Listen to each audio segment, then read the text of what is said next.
আজকে অমাবস্যার দিনে আমাদের সেকেন্ড রেসিপি হলো আলুর দম। তার জন্য কড়াই দিয়ে দিয়েছি আমরা সর্ষের তেল, আর এখন দিচ্ছি জিরে, 1 চামচ জিরে দিয়েছি। আর আলু আমরা আগের থেকে সেদ্ধ করে আলু ছাড়িয়ে রেখেছিলাম, আলু সেদ্ধগুলো দিয়ে দিচ্ছি।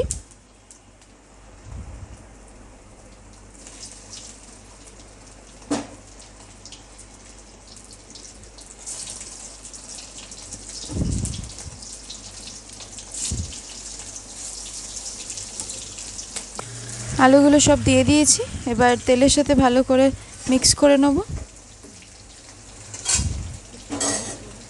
এবার এর মধ্যে সব গুঁড়ো মশলা দিয়ে দেবো।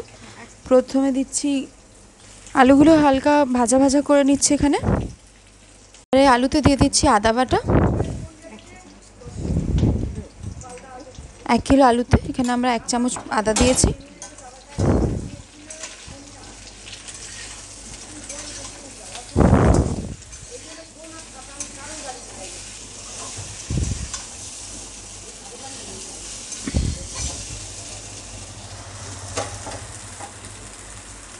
এবার এতে দিয়ে দিচ্ছি ছোট ছোট করে কাটা টমেটো।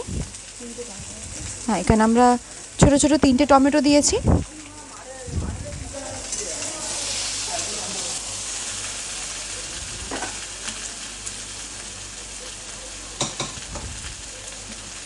এবার এতে দিচ্ছি স্বাদ মতো নুন।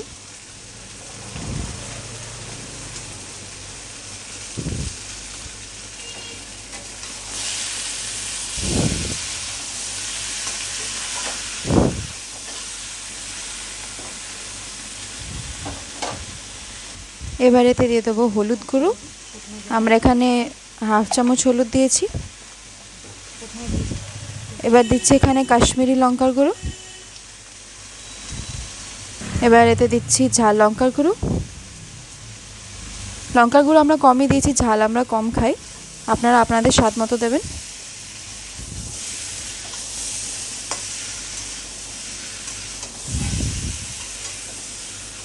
এবার গ্যাস আস্তে করে দিয়ে এটা আমরা ঢাকা দিয়ে দেবো।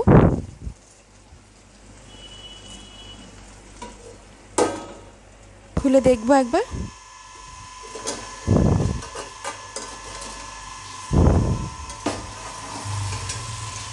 আমরা এখানে মাখা মাখা আলুর দম করছি, তাই জল দিচ্ছি না।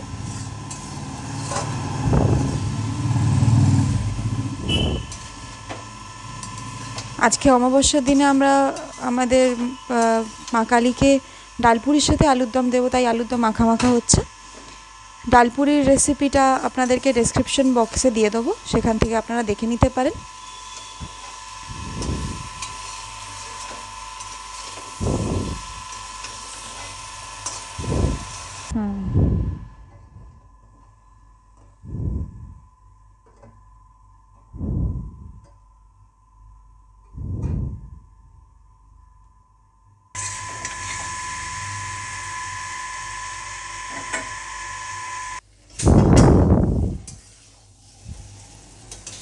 এবার এর মধ্যে দিয়ে দিচ্ছি কুচনো ধনেপাতা।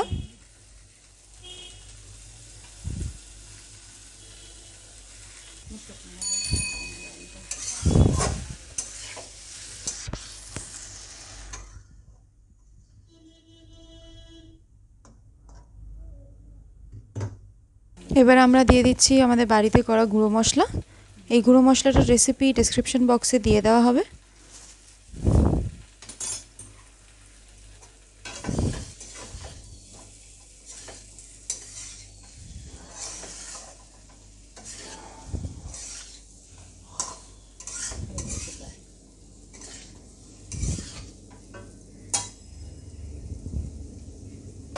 হয়ে গেছে আলুর দম। এবার আলুর দমটা আমরা নামিয়ে নিচ্ছি।